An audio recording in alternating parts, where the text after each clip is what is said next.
देखो, मैं आपको एक अंदर की बात बताता हूँ।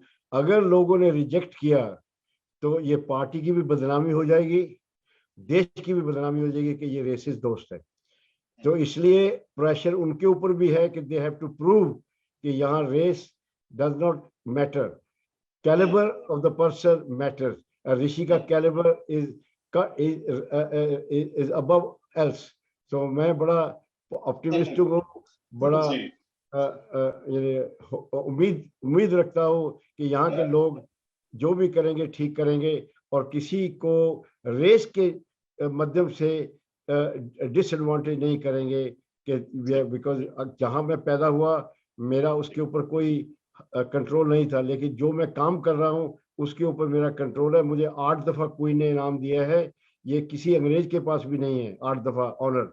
तो ये मैं आके यहाँ एक इमिग्रेंट जो आके काम किया, क्या कुछ नहीं किया हमने, लेकिन कभी कोई गलत काम नहीं किया, और देश को जो भी काम किया उससे फायदा हुआ।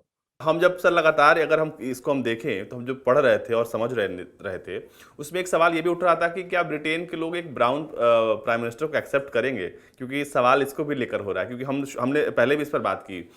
अब सवाल ये है कि अगर लिस्ट्रस के सामने ऋषि सुनक है तो कंजर्वेटिव पार्टी में, क्योंकि आपने तो जो किया है वो शायद आज से पहले किसी ने नहीं किया, अगर ऐसा होता है तो ऐसा पहली बार होगा जब ब्रिटेन में कोई भारतीय मूल का प्रधानमंत्री बनेगा। लेकिन क्या इसको ब्रिटेन स्वीकार करेगा? देखो, हमारी जर्नी थी टू एजुकेट पीपल, क्योंकि परसेप्शन जो होती है ना, परसेप्शन को चेंज करना पड़ता है।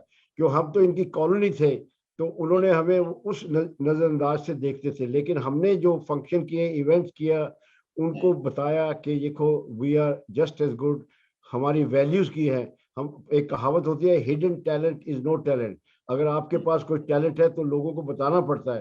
तो हमने तो ये इनको बताया कि हम आपके साथ है, क्योंकि उनकी परसेप्शन थी ये इमिग्रेंट लोग हैं, ये लेबर पार्टी में ये बेनिफिट लेने वाले हैं, ये लेबर पार्टी को सपोर्ट करें। वो परसेप्शन चेंज करनी थी, हमने वो कर दी। लेकिन यहाँ के लोग बड़े फेयर हैं, बड़े टॉलरेंट हैं, क्योंकि उनको आज हमारे नेशनल हेल्थ में 20% तो डॉक्टर इंडियन हैं, नर्सेज इंडियन हैं, जितने बिजनेसमैन है, कॉर्नर शॉप है, वो 50 साल से जो हम इनकी सेवा करते आ रहे हैं। जब कोई दुकान खोलता नहीं तो इंडियन दुकान खोल के खड़ा था, जब इनको खाना भी नहीं मिलता था तो इंडियन के रेस्टोरेंट खुलते थे।